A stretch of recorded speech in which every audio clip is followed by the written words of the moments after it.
Welcome back to the OP podcast, where we highlight ordinary people overcoming extraordinary things. Now, on today's show, we have a special guest for you. His name is Harlan Graff. I'm super excited for you to get to know Harlan and to hear a story. Harlan, welcome to the show. How are you doing today? I'm doing great. How about yourself? I'm doing well, Harlan. For those of you who don't know who Harlan is, well, buckle up and get ready for the ride. Harlan has an amazing story to share with you all, and we're going to jump right into this. Okay, Harlan? All right, sounds good. All right, Harlan. So the beginning of the podcast, I just want the viewers to know who you are and a little bit about yourself, okay? So Harlan, tell us, where did your name come from? My name came from my grandfather's. I'm named after my grandfather, Harlan Dixon Moore, and then my other grandfather, Graff. So that's where my name has come from. Is both my grandparents. So I kind of like it because it's a very unique name. It's not your run of the mill name, and I take pride in my name. Absolutely. Absolutely. And you should. It's always a special thing when we can be named after someone, because then you have something, you either have a responsibility to live up to that name, or you have a responsibility to continue to make a good name for that name, if you know what I mean. Right. So thank you for sharing that with us, Harlan. Harlan, where are you from? I'm from St. George, Utah. I was born here, and I got a magnet in my butt because every time I've moved away, it just draws me back. So love that. and St. George is such a beautiful place. I mean, it is. As you can see, the growth in St. George for the last 30 years has just been phenomenal. With all the new housing is going up, the population just rising through the roof. St. George is actually the #1 place to start a business in the United States. So the economy is thriving here.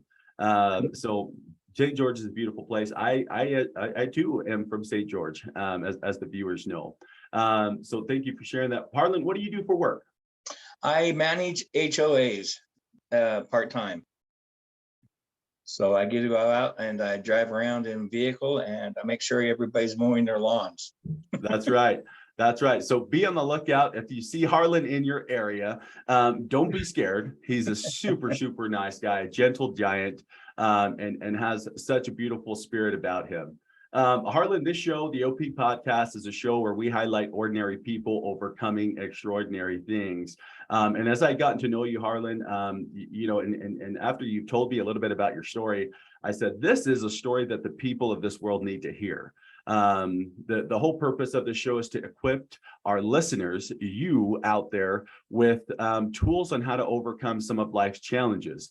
And this is where we get down to business. Harlan, tell us a little bit about yourself and your challenge that you've overcome. And I'll be asking you questions throughout the way that the audience is gonna want to know. So Harlan, tell us about your story. All right. Well, I grew up here in St. George, and I've lived a colorful past. Okay, I wasn't a model citizen when I was younger. I got in trouble. I did have my spurt with the drugs, and I grew older and grew out of them. It started back in about 2000. I started to have issues with both my feet. And I went to a doctor's, and I went and they did surgeries on both of my ankles, my right and my left ankles. And it was the dorsal tunnel, which is like carpal tunnel. It relieves the nerves and the pressure. Well, it was probably 6 months after my surgery on my right ankle. I had an incident here in St. George in the Harlans parking lot. I was walking out of the store with groceries in my hand, and I was in the pedestrian crosswalk, and somebody almost ran me over. A few words were exchanged, and colorful words, let's put it that way, and I walked away. I heard screeching tires. I heard a door slammed, and I turned around and I could see this gentleman just beelining it straight for me. And I was thinking to myself, Harlan, today is not the day to get in a fight. I said, used to scruff around back when I was younger, back when I was military. I did some stupid things, yes. But to that day, in my head, my little voice in my head says, Harlan, walk away from this situation. Well, he come up to me and he started to bump me in the chest and bump me in the chest. And I realized who this gentleman was. I won't mention names, but he was a former employer of mine. And we left on bad terms because I couldn't work for him. But anyways, I went to turn and walk away from the situation. And when I turned, he stepped on my top of my right foot and shoved me back.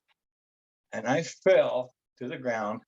My right foot was still pointing towards him, and I was turned completely around, and he stayed on my foot till even after I was on the ground. Uh-huh. Okay, well, this just destroyed everything from the dorsal tunnel surgery. I dislocated my 3 middle toes. I had fractures.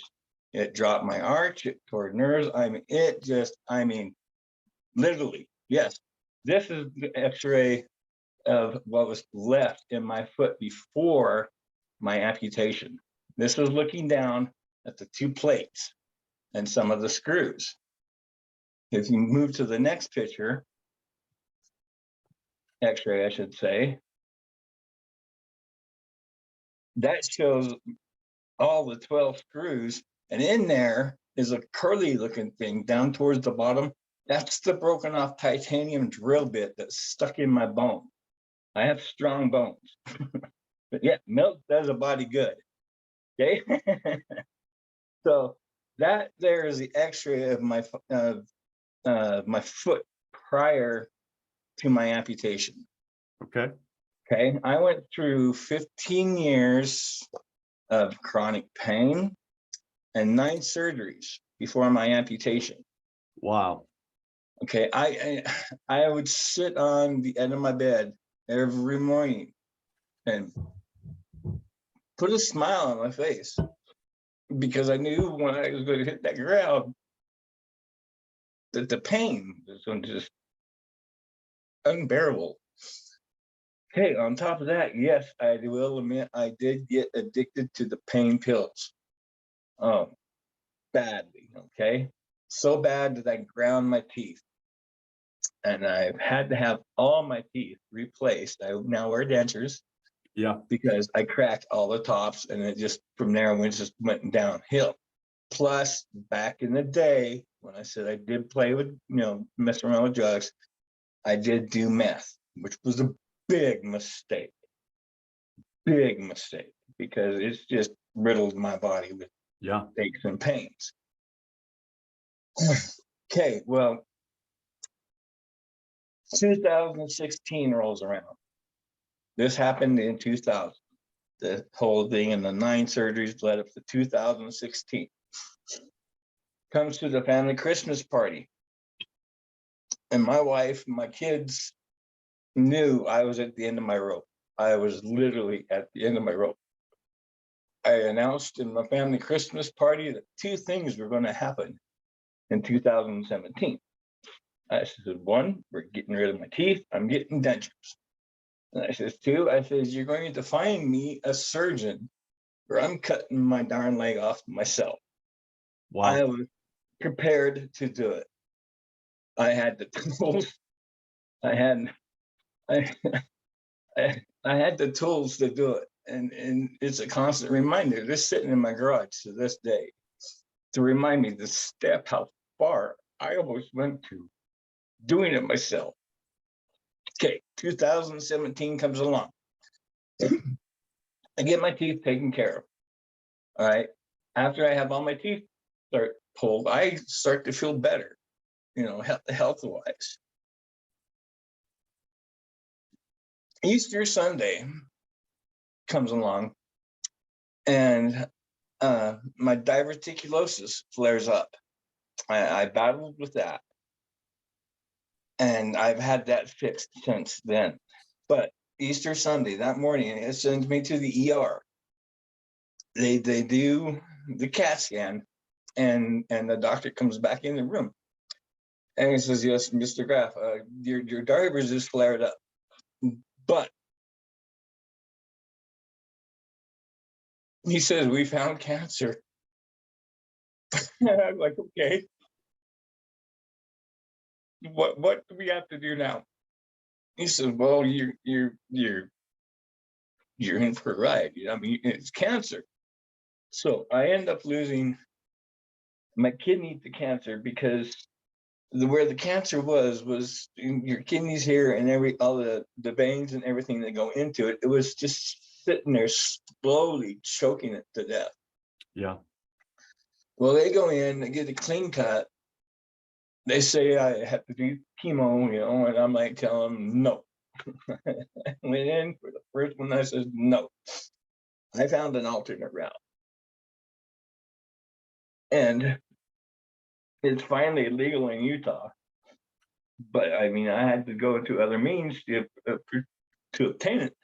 But Yeah. I went towards cannabis.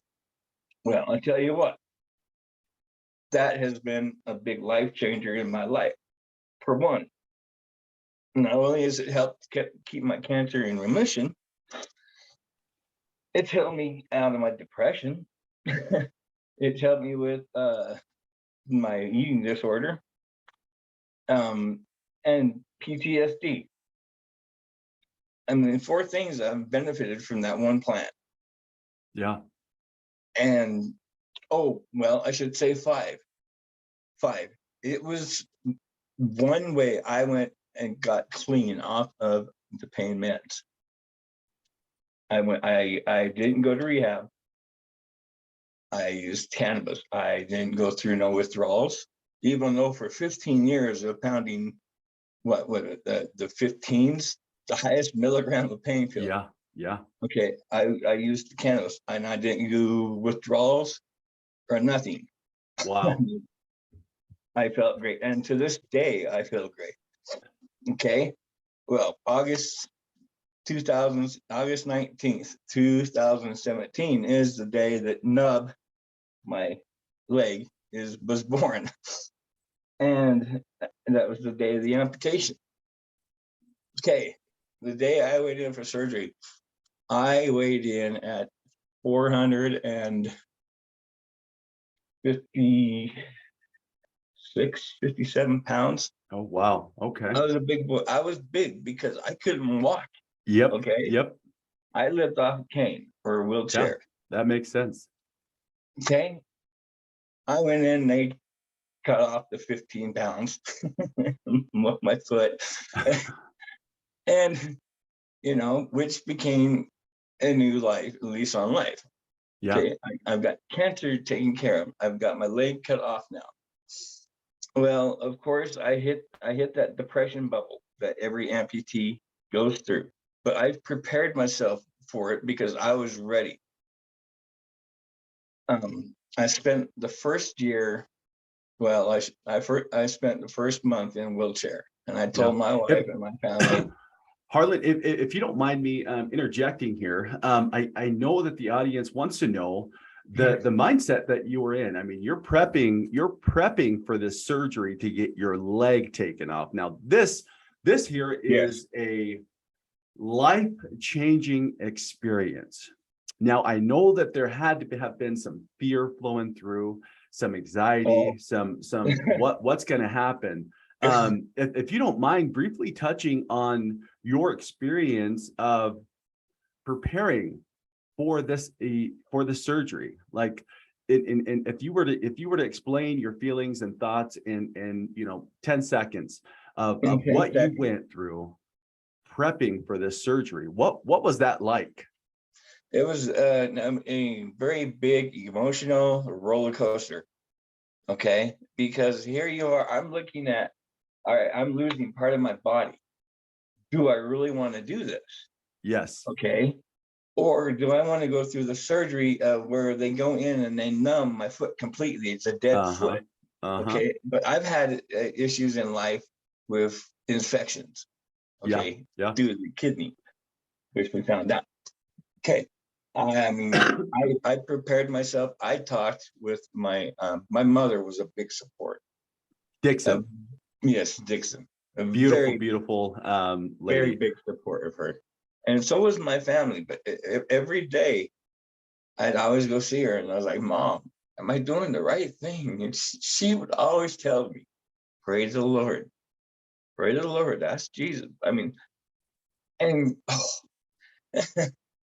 but yeah, I felt nervous, but then I felt anxious at the same time. Does that make sense? Okay. Yes.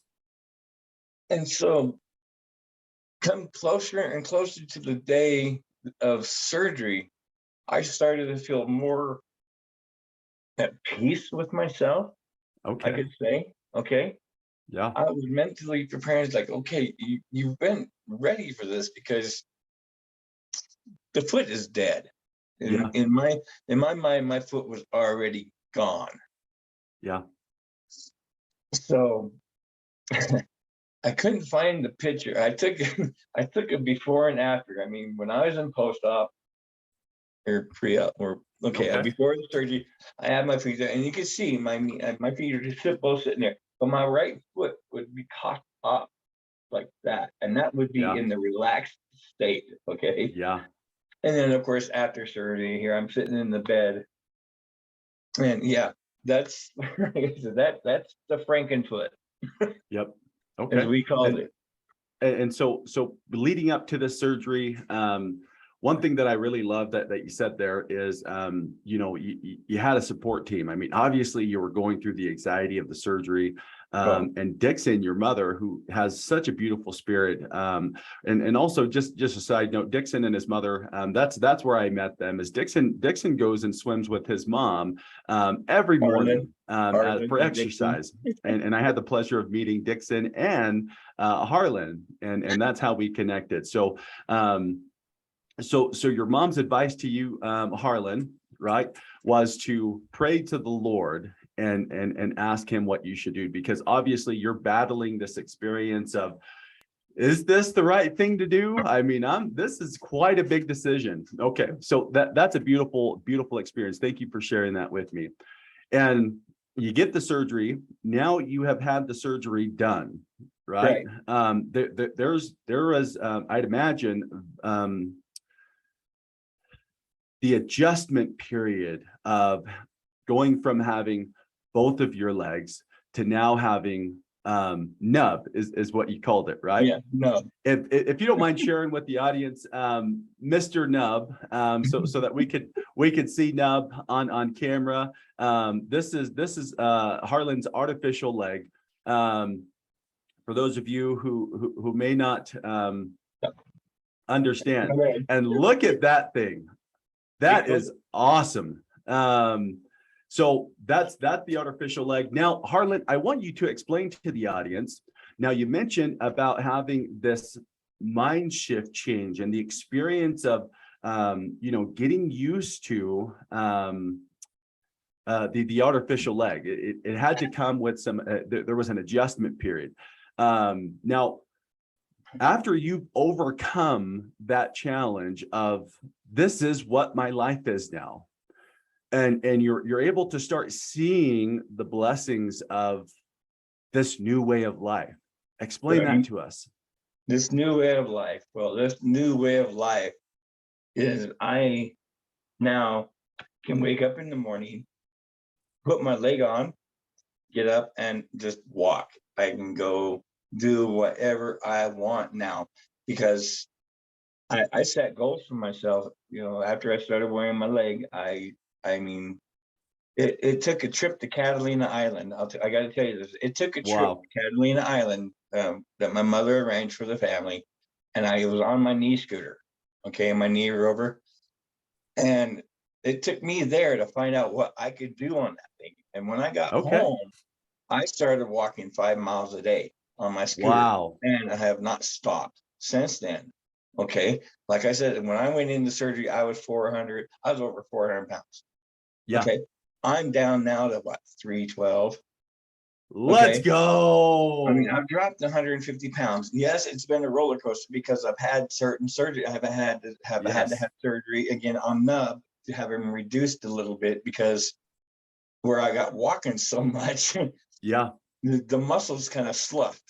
Okay. So they had to go cutting back a little bit and make a new pad for me Yeah. at the Yeah. bottom of me. And like I said, I get out every day. I have a bike now. So I go ride up 10 miles a day. I every morning, Monday through Friday. You Yep. see me and my mother at the gym. Yep. That's our morning therapy. So you get the swimming in every morning. Yep. You're also doing bike rides every morning. So you get the swimming in, you do your job, and then you go for a bike ride. How long would you say your bike rides are typically? I can do 10 miles in about hour 15 minutes now. I love that. I love that. So And your journey from when you started, right? Just kind of thinking back to Harlan 1.0, right? Where we're living this life, we're experiencing life based off of the you had military background, which thank you for your service, Harlan. And you were just living life. And it took this experience, right? Of this altercation that happened, which led to a broken foot, your Frankenstein foot, which led to 9 surgeries later, which led to an amputated leg. Okay, now right. this is a lot to go through, along with cancer, battling cancer, going through that entire stuff, dealing with drug addiction. I mean, Harlan, I can't tell you enough, like, you have gone through some of life's biggest challenges. And the Yes. fact that you are still here today with a bright perspective on life, that's what people need to understand, is that there's nothing that you can go through in this life that A, you cannot overcome, B, that you cannot learn from, and then C, that you cannot share your story to make a difference in the lives of others. Harlan has Exactly. taken his story from rock bottom, right, dealing with that depression, to where he is today. Swimming with his mom, going on bike rides, sharing his story. And I tell you what, one of the things that touched me the most, Harlan, is when you told me that if you would have known the Harlan before my surgery, you wouldn't want to be him. You wouldn't want to associate with him. But I Exactly. have a hard time believing that, because of how much of a change that this extraordinary experience gave you a new perspective, gave you a new chance at life. Right. Harlan, it's been such a beautiful experience. And I just thank you for taking the time to share your story, Harlan. If Oh, you, I've enjoyed it. yeah, what if you had to sum up, right, the main takeaway of why you went through the challenge that you went through, Harlan, and the benefit that it's given to you in your life today, what would that be? The main point I would take away from it is because I wanted to walk again. I wanted to live life like I did when I was younger. Okay. Free of the anchor, which was my foot. I mean, that's what I wanted. I wanted my freedom again. I wanted to be a Harlan. I mean, I want to go play paintball again, which I Yeah, can. Okay. It's just like you said, I mean, I put a smile on my face every morning, even if I don't sleep well at night, because I have a new lease on life. And you know what? Life can kick you in the butt, but yes, I, I've I've walked through fire almost, okay? yeah, Because that addiction, oh, kids, do not do drugs, yeah. okay? Thank, Because not only does it hurt you, I almost lost my life, not my life, but my wife too. Okay, it came to the point with her where she says it was either the drugs or her. Well, I think I made a better choice. Yeah. She may now debate that, but and we'll tune in and there if you like what you see and if you like what you hear, I mean, obviously there's many topics here that we've covered, and yeah. Harlan has a lot to offer. Harlan has a lot to share with you guys, and so we may just be shooting a Harlan Graff version 2 of the podcast where we dive into some of his other challenges. But Harlan, this is the opportunity that you have to share with the listeners going through some of their life's biggest challenges. Harlan, what's your advice to help the folks out there in the world who are going through some of life's biggest challenges and who are kind of stuck in the middle of it? Okay, yes, there is always a light at the end of the tunnel. I mean, there is hope. Trust me, there is hope. I mean, life can kick you down and drag you through the mud. But you know what? Get up, dust yourself off, and start to move forward. I mean, life is great. It's worth living. I love that. Thank you so much, Harlan. It's been such a pleasure to have you on the show, the OP podcast, where we highlight ordinary people overcoming extraordinary things. Harlan, it's been such a pleasure. Thank you for joining us on the show. Folks, for the audience, if you like what you hear, or if you want to get some more perspective on some of Harlan's biggest challenges, if this is something that you could relate to and you're just stuck in the middle of it, comment below and let us know your thoughts, your feelings, your feedback. I hope you had your notebooks and your pens out to be able to document some of the impressions that you've had in today's show. And tune in next time on the OP podcast, where we highlight ordinary people overcoming extraordinary things. Have an amazing day, and let's stay motivated.